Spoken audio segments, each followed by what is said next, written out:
Yes, you're right. We live in a technological age, so our children and young people need to know how to deal with technology. I think that's a reasonable thing. The problem is that some of our children cross the line. Let's just talk about what a definition of unhealthy electronics use is. I think that'll help us as we begin to talk about electronics addiction in children and young people. I think that electronic addiction is this physical, psychological, or spiritual dependence on devices or electronic activity.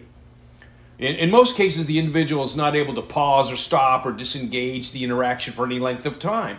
This builds this internal thinking patterns that compromises a person's identity, their emotions, and general performance, and hinders healthy relationships with friends and family and work and God.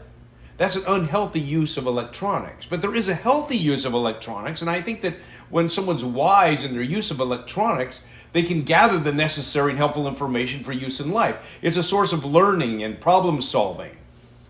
Healthy electronics use provides quick and easy connection to friends and family. It delivers ways to collaborate with others and quickly interact on tasks and responsibilities.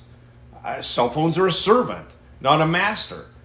Other electronics should be turned off at times to limit their invasive nature. So I think there's an unhealthy use of electronics and a healthy use of them, and we have to know when a child has crossed the line. I would suggest that almost all children and young people lack the internal strength of character to manage electronics. They just don't have it.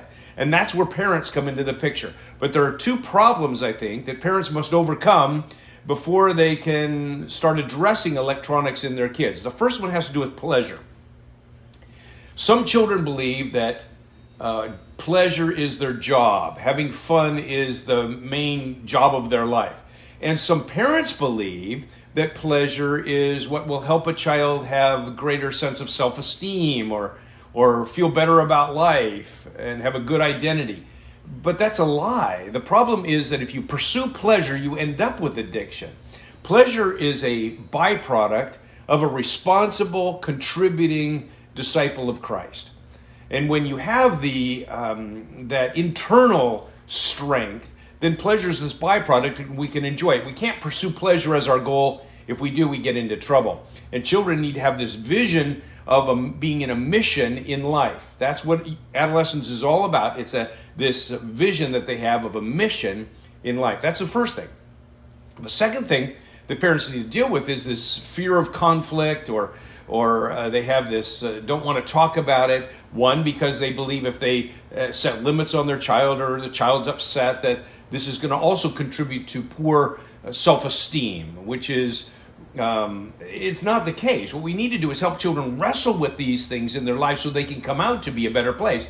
But there are also some parents who have this struggle with conflict themselves. They don't want to have problems, and so they just allow the child to continue on in unhealthy patterns because they don't want to confront these issues. So we have to deal with those things first. We're going to help a child move in the right direction.